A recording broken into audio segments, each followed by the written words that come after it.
نحمد و نصلي على رسوله الكريم اما بعد اعوذ بالله من الشیطان الرجیم بسم الله الرحمن الرحیم درود شریف په نبی علیہ السلام و جمعه ورځ اللهم صل علی سیدنا محمد و علی حضرت بیت کل معلوم لك ټول خلق له دا اطلاع ورکوم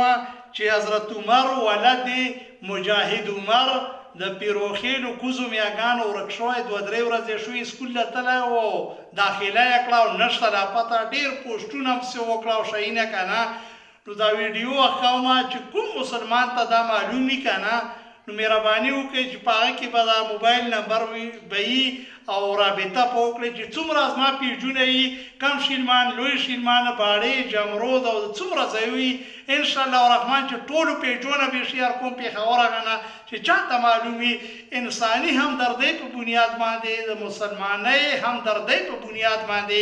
نو دغه والدینو ته اطلاع وکړئ ځکه نبی علیہ السلام حدیث شریف دی چې مسلمانان ټول د یو جسم مطابق دي چې پښې خوږېږي سر هم ورسره تکلیف کړي او سر خوږېږي پښې هم تکلیف کړي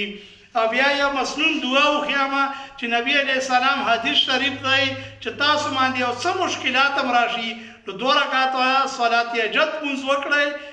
او الله نه یې وغواړئ نو ټولو خلکو ته والدینو ته هم دا اپیل یې کړم چې صلات حاجت لمونځ به وکړئ او بیا هر یو عمل چې کوم دی که نه صورت یاسین چې وایي چې څه شی ورڅه ورک شوی او صورت یاسین د وایي الله تعالی هغه شی پیدا کوي که څوک غوال یا بل څه شی ورکي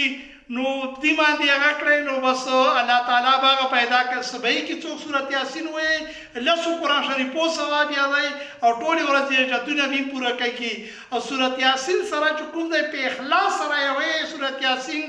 او انشاءالله الرحمن چې دا ماشوم به الله تعالی پیدا کړي څوک دا زما خبرې اوري نو یو ځل صورت یاسین وایي او وایي چې الله دا ماشوم پیدا کړي او 2 رکعاته صلات حاجت لمونځ به وکړئ نو چې الله تعالی دا ماشوم پیدا کړئ او ټولو خلکو ته یې دا ویډیو شیر هم کړئ او حکومت ته چې څومره خلک دي انساني همدردۍ مسلمانۍ همدردۍ په مطابق دغه موبایل باندې اطلاع وکړئ